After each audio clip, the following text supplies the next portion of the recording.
Hello, I'm in a place called Knyszyn, which is in northeastern Poland. It's about 30 kilometers to the northwest of Białystok. See, there's two cemeteries here. That's the cemetery, epidemic cemetery, so presumably that is to the plague. And there's the Jewish cemetery, and we'll have a walk down here right now. So I've never been here before, don't know if we're going to get in, and but I thought I'd share this one well, it's not really live, but I thought I'd share this one in real time. Not really real time either, but I'm sure you know what I mean. First time for you, first time for me, possibly first time for you, but definitely first time for me.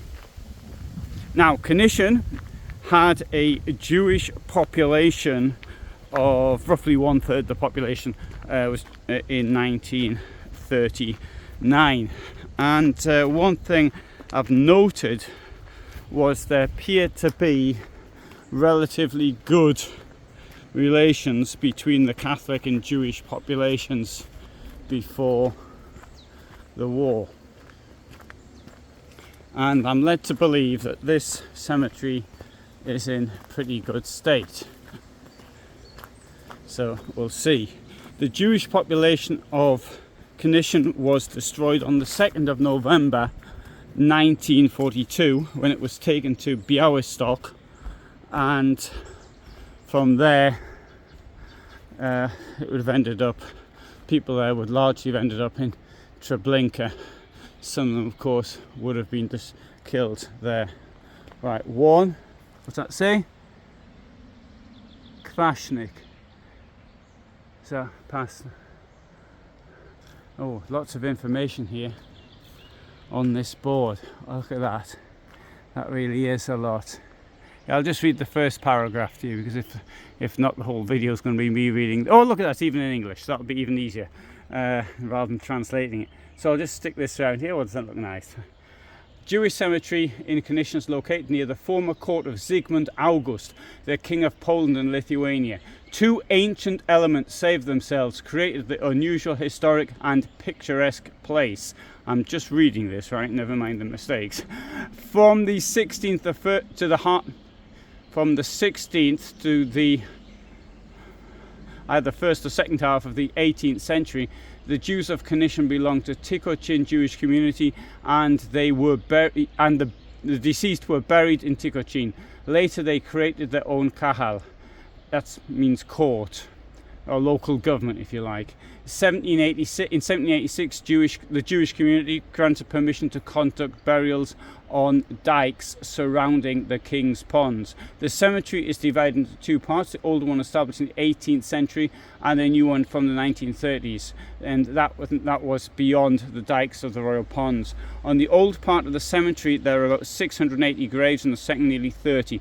The oldest graves are put on the dikes to the west. The oldest tombstone identified dates to 1806. All graves are traditionally faced to the east. The Jewish cemetery in Knyszyn is one of the biggest in Podlasia, that's to say the region around Białystok, northeastern Poland. It is the best preserved clear-cut in the region. It was never ravaged. Its borders and location are intact. On the cemetery in Knyszyn there are about 7 graves of rabbis. There are graves of Levites, Kohanim, and Tzaddik. And good, sorry, I had to change that slightly, but all the same, it's good it's in English, because it saved me doing it in Polish, which would have been a bit slower. And oh wow, this is very, very, I'm glad I did this in like this now, sharing it without even preparing. Now, I can see that the stones, I don't really know anything about stone, but I can recognise granite and sandstone, I think.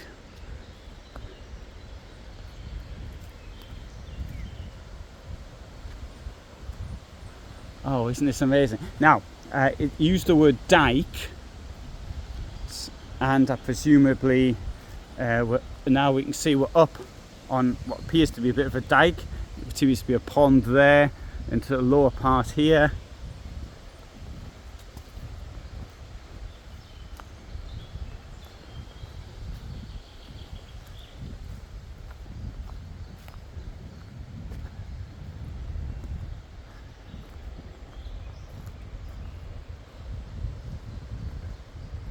Now, I have noticed that some of them are very difficult to read, but that one there, that's readable for those who can read Hebrew letters.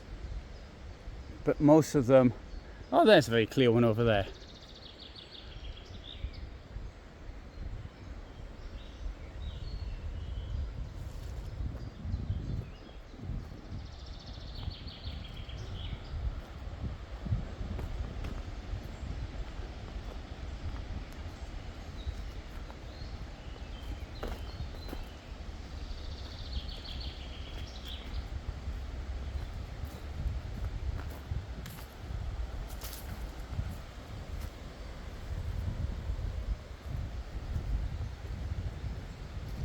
Well, I've been to one or two cemeteries, but I've got to say that this one is absolutely unique in the way it presents itself. The fact that it's so much of it is survived. It's survived in these conditions. It's clearly not regularly looked after, but that adds to the atmosphere of it.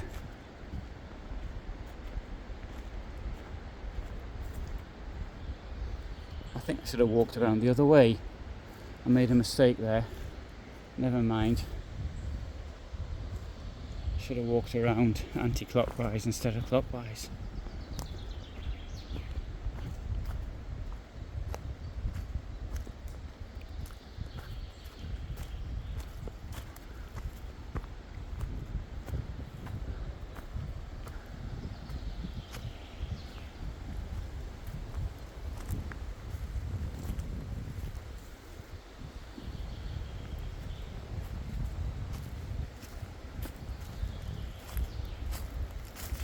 Just one thing about what I read that, I didn't say it, but the stones are facing in this direction, and I can see that that is actually west.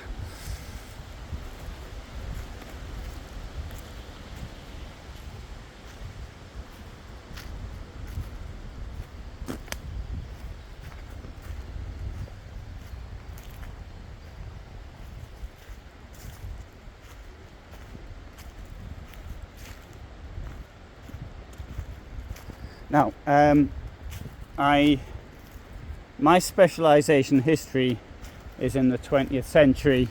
It's in the Holocaust. So what happened in previous years, I can't really tell you, because for a very simple reason, I don't know. However, I will mention this king, Sigismund Augustus, who made this little village here, as it was then. Knyszyn was the capital of Poland. Well, that's in as much as the capital is where the king is. And he did this because his second wife was called Barbara, and she sort of used to hang around somewhere near here. So he used to stay here instead of going to Krakow in order to see her. So that is Knyszyn's claim to being the capital of Poland. I've also heard there's a legend that his body's buried somewhere around here. Don't know if there's any truth in that, or his heart's here or something like that. Bear in mind, I'm a 20th century historian. I can tell you about the Holocaust. I can tell you at the end of the Jewish communities, but I can't tell you about the beginning.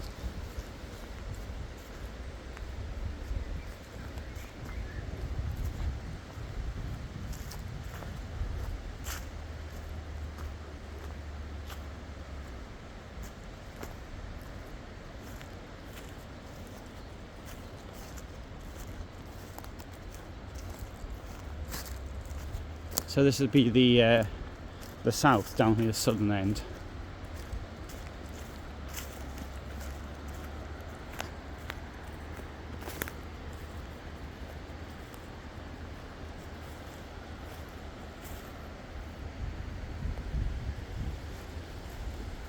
question is, how did it survive? I don't know. I really don't know. Nazis would destroy things like this in order to I think the idea of the destruction of the culture, not just the people, but the culture. Although in Prague they wanted to open a museum to people who no longer exist, or races which no longer exist, and they started collecting Judaica for this museum.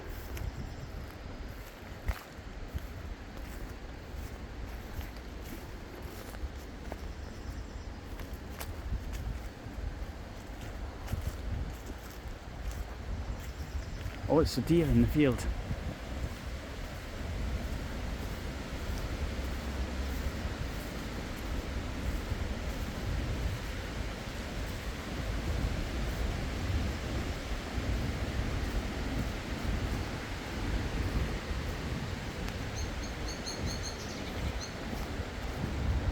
What I'll do is, if I find out any more information, I'll put it in the description, because I mean, this deserves more information than I can give you. Got horses in the field there, and Knyszyn's over there, so you can see it there, and so it's to the southwest of the Kirkwood, the cemetery.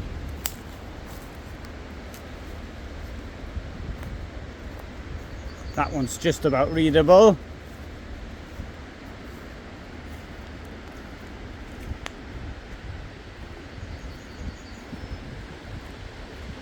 I do a tour every summer, and then I try to use the rest of the year to put the videos together. So in this tour, I left Heilbronn, where I work, on the second week of May.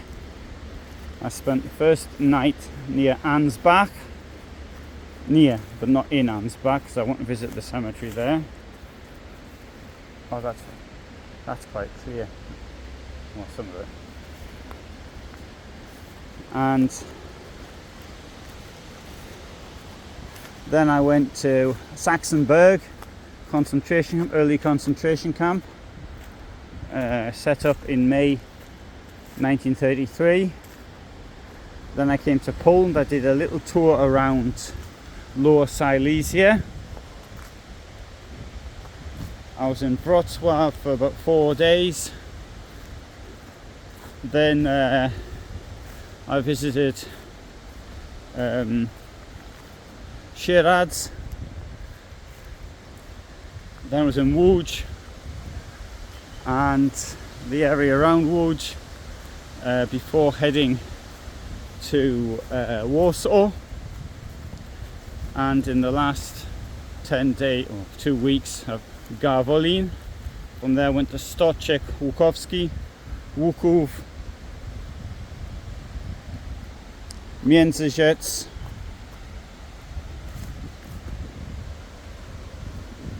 Łomaze. Yesterday I was in Siemiatyce. I tried to follow the Bug River, which was something I wanted to do for years. Okay, I visited Terespol and Piszczat, although I didn't do much filming there. But in the other places from Garwolin onwards, the places related to the destruction of the communities in the northern Lublin region by Police Battalion 101 in the summer of 1942.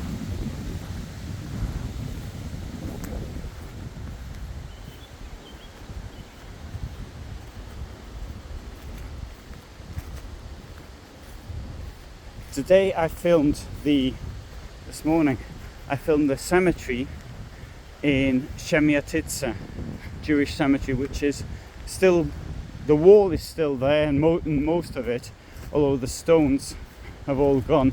The ghetto in Siemiatyce was also destroyed on the 2nd of November 1942. And you see the videos I did, for example, from the cemetery in Międzyrzec, which to me was very disappointing, the state it was in. And the cemetery in Stoczek Łukowski, I was glad that there was some little stone that was out in the countryside, as this is, but no stones remaining.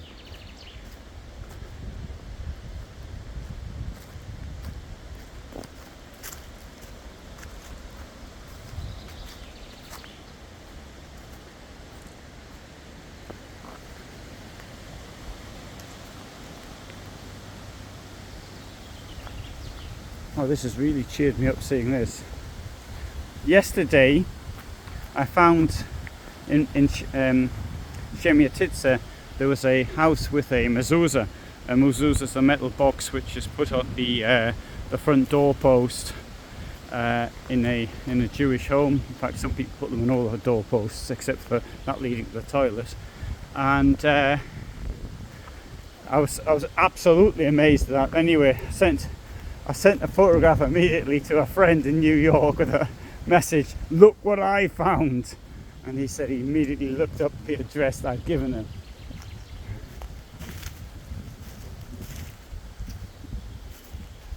So,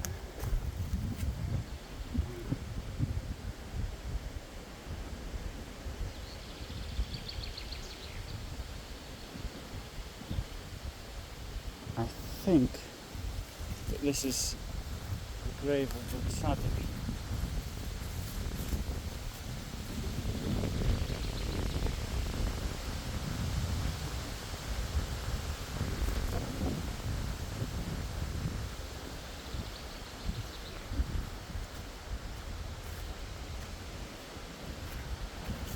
I can read very little Hebrew, I need to make that very clear.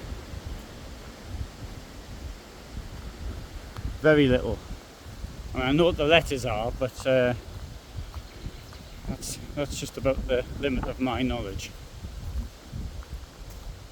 On the other hand, I can understand Yiddish. Oh, here's a nice looking one.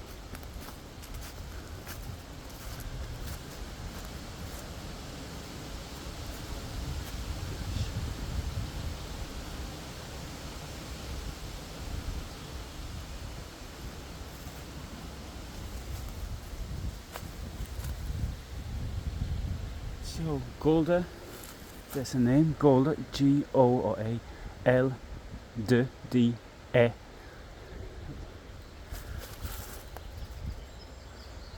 Leeds and Ska. That's from 1931.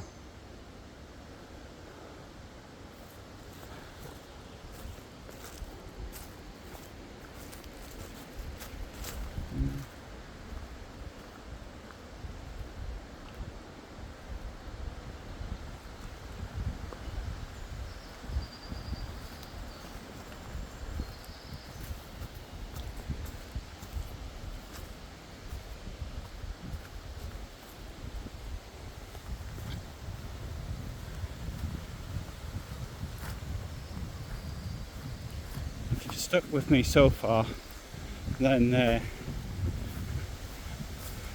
can't be that boring. I want to talk and tell you something, but in this case I just can't. There's somebody's house, and here we have a stone. I've got a feeling, no, I won't say anything until I get to it. Yeah, this is what I expected. I'll read it to you. To the victims of Nazi barbarism, 74 inhabitants of Knyszyn murdered on the 2nd of November 1942. Remember them. September 1964.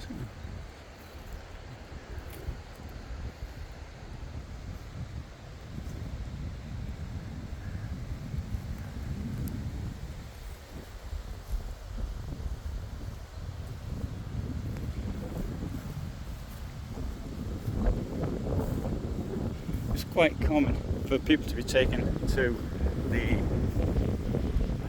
cemetery.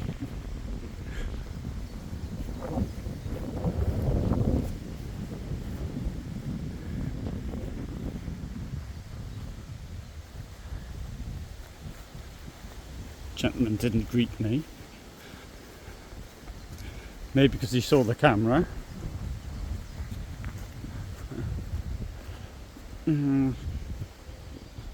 Which was possibly good of him, because I wouldn't want to start doing a 20-minute video again.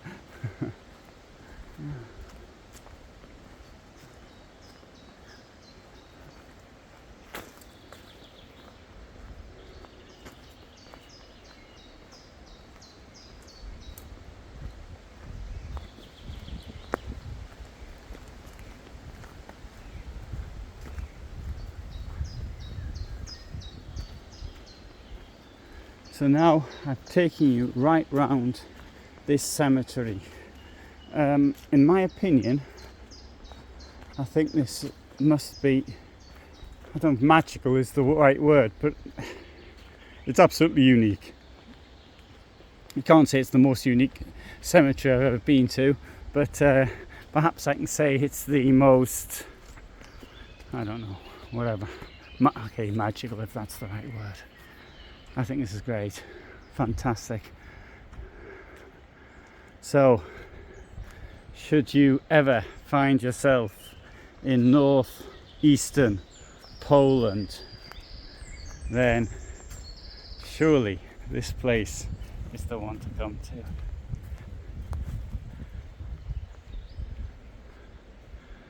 So, thank you very much for watching. I hope you found that interesting. I upload every day now. On Fridays I have a longer documentary video. On Tuesdays I have a video which is maybe a shorter one, 5-6 minutes. Could be sort of documentary style, could be something which I thought was interesting but not worth a long video or something, or even me walking around somewhere. And I upload on the other days shorter videos, short videos, 3 minutes, something like that. But here, from me in Knyszyn, Poland, thanks for being with me, and bye for now.